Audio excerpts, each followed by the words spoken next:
Hello friends, welcome to my channel study with Ankita.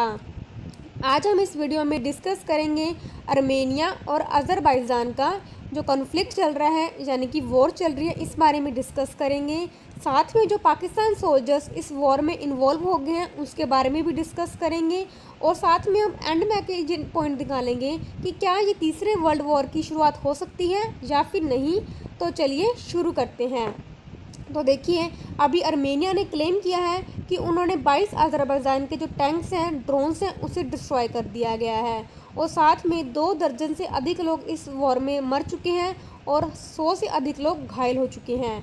और ये जो वॉर है दोनों देशों के बीच में, वो काफ़ी तेज़ी से आगे बढ़ रही है। आर्मेनिया ने ये भी क्लेम किया है कि टर्की ने उनका एक फाइटर प्लेन है वो उनकी ज़मीन पे आके उड़ा दिया गया है। बट टर्की ने इस जो उन्होंने आर्मेनिया ने इल्ज़ाम लगाया है, इसको पूरी तरीके से खारिज कर दिया गया है टर्की के द्वारा। तो हम जानते हैं कि आखिरकार इन दोनों देशों के बीच में मुद्दा क्या है, वो आखिरकार आपस में लड़ क्यों रहे हैं दोनों देश।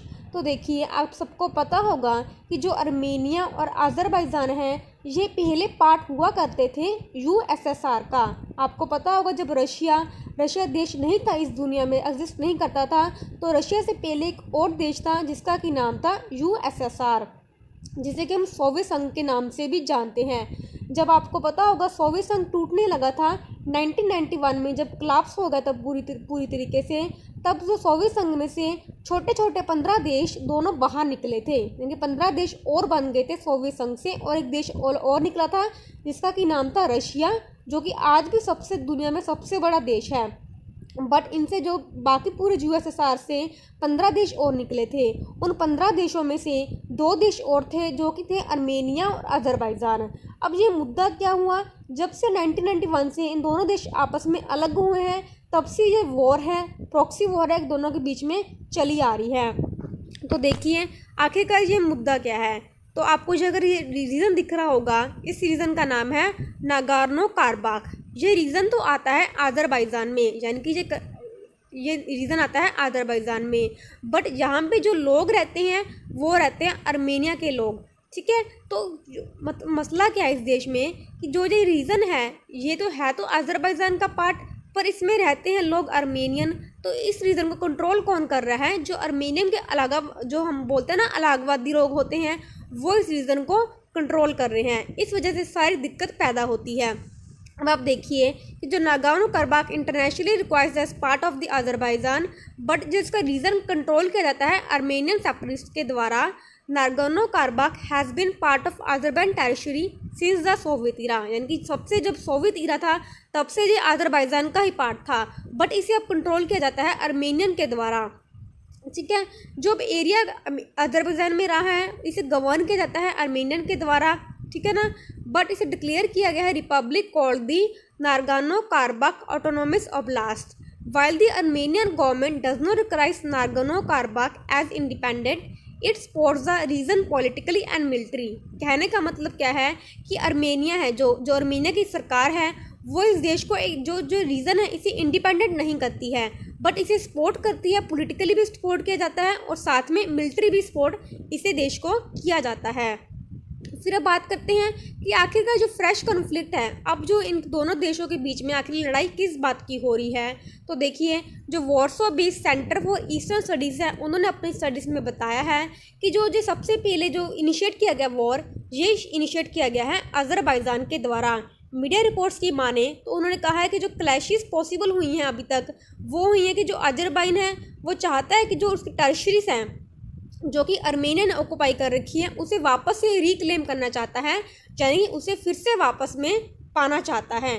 तो इस वजह से अज़रबैजान ने पहले शुरुआत करी है इस लड़ाई की। तो अब देखिए, जो चेयरमैन अज़रबैजान के नेशनल काउंसिल ने, उन्होंने अपने एक स्टेटमेंट में कहा कि जो मिलिट्री ऑपरेशंस हैं अज़रबैजान के, वो army continues to clear the territories occupied by the enemies for almost 30 years, यानी कि पूरे 30 साल तक जो हमारी एनिमीज़ हैं उन्होंने हमारी जो टेरिटरी ऑक्युपाई कर रखी है उसे हम चाहते हैं वो क्लियर हो जाए। He said September 27 was a day of exhaustion, यानी कि जो लड़ाई शुरू हुई थी वो हुई थी 27 सितंबर को शुरू हुई थी। और उन्होंने एज किया आर्मेनिया को कि occupied regions around Nagorno Karabakh with the direct support of the Russia to create a security zone, यानी कि उनका इल्ज़ाम है कि जो आर्मेनिया है वो जो रीजन को कंट्रोल कर रहा है, किसके सपोर्ट से कंट्रोल कर रहा है, रशिया के सपोर्ट से कंट्रोल कर रहा है। तो देखिए अब बात करते हैं कि जो बाकी के देश हैं वो इस चीज़ को कैसे रिस्पॉन्ड कर रहे हैं। अगर हम रशिया की बात करें तो देखिए पहले तो हम बात कर लेते हैं उसकी टर्की और रशिया की। टर्की और रशिया आपको पता होगा दोनों ही पूरे एक तरह से राइवल्स रहे हैं हमेशा रीजन में, यानी कि दोनों चाहते हैं कि उसका वर्चस्व हो। बट जो टर्की है वो सपोर्ट करता है अज़रबैजान को और रशिया सपोर्ट करता है आर्मेनिया को। दोनों बात क्लियर समझ लीजिए, टर्की सपोर्ट करता है अज़रबैजान को, रशिया सपोर्ट करता है आर्मेनिया को। जो मुस्लिम मेजोरिटीज़ हैं, जो बाकी की सारी मुस्लिम मेजोरिटी कंट्रीज़ हैं वो सपोर्ट करती हैं अज़रबैजान को, और जो कंडेम करती हैं किसको, जो क्रिश्चियन मेजोरिटी देश है आर्मेनिया।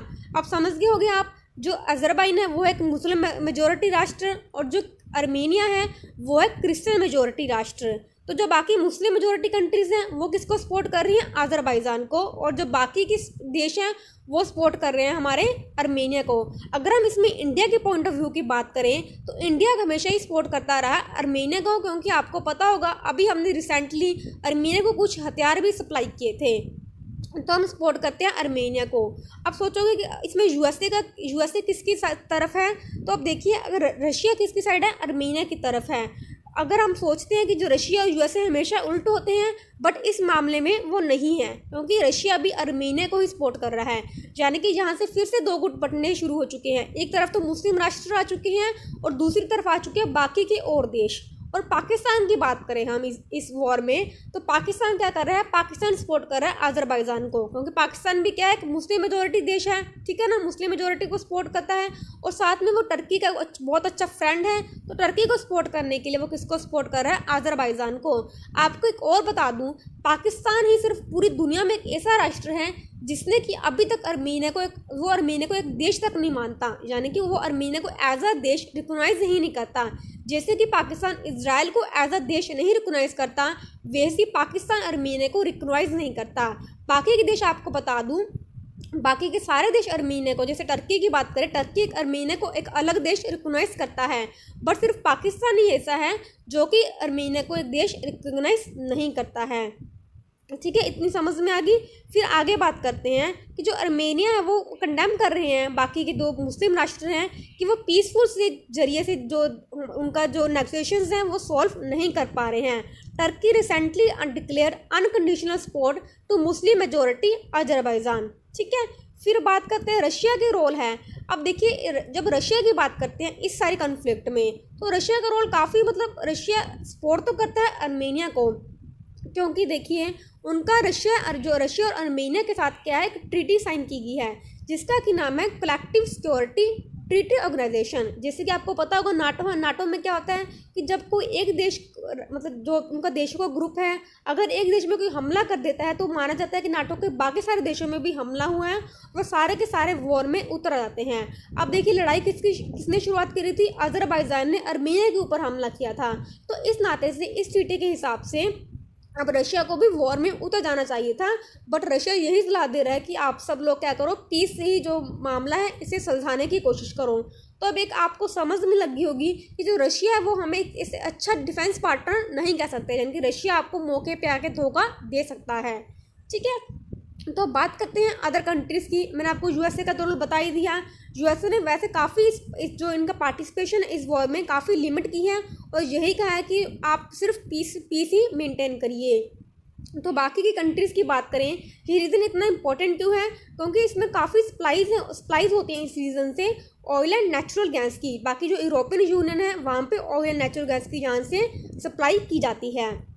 अब आगे बात करते हैं पाकिस्तान की आर्मी की। तो पाकिस्तान आर्मी फाइट कर रही है behalf of Azerbaijan in the war against Armenia, यानी कि मेरे को पहले बता दिया मैंने आपको कि पाकिस्तान किसकी साइड में है, वो अज़रबैजान की साइड में है, और वो क्या कर रहा है, अपने सोल्जर्स हैं वो अज़रबैजान में भेज रहा है। अभी तक पाकिस्तान के हिसाब से उन्होंने 1000 सोल्जर्स भेजे हैं। आप सोचो कि 1000-2000 सोल्जर्स बहुत कम है, हाँ, ये है तो बहुत कम, क्योंकि देखिए जो अज़रबैजान और आर्मेनिया है काफ़ी छोटे देश हैं और उनकी जो पॉपुलेशन है वो भी बहुत कम है। तो देखिए यहाँ पे एक हज़ार सोल्जर्स भी काफ़ी बड़ी भूमिका निभा सकते हैं। तो ये आने वाले मतलब इंटरेस्टिंग होगा देखना कि आखिरकार होगा क्या, कि तीसरा विश्व युद्ध यहाँ से शुरू हो सकता है या फिर नहीं, क्योंकि यहाँ से फिर से दो देश आपस में गुट में बढ़ चुके हैं। आपको याद होगा सेकेंड वर्ल्ड वॉर के टाइम पे भी यूएसए और रशिया साथ में थे और यहाँ पे भी यूएसए और रशिया साथ में ही हैं। तो हम आशा करते हैं कि वर्ल्ड वॉर नहीं हो, तो यही हमारे देश के लिए, सब लोगों के लिए अच्छा होगा। आशा करती हूँ आपको ये वीडियो अच्छी लगी होगी। अगर आपने अभी तक मेरे चैनल को सब्सक्राइब नहीं किया हुआ है तो प्लीज़ इसे सब्सक्राइब कर लीजिए, साथ में बेल आइकन को भी प्रेस करिए। कोई PDF चाहिए होती है, टेलीग्राम क्विज़ेस चाहिए तो मेरे ग्रुप को ज्वाइन करिए, study with Ankita. Thanks for watching my video. Take care and bye bye.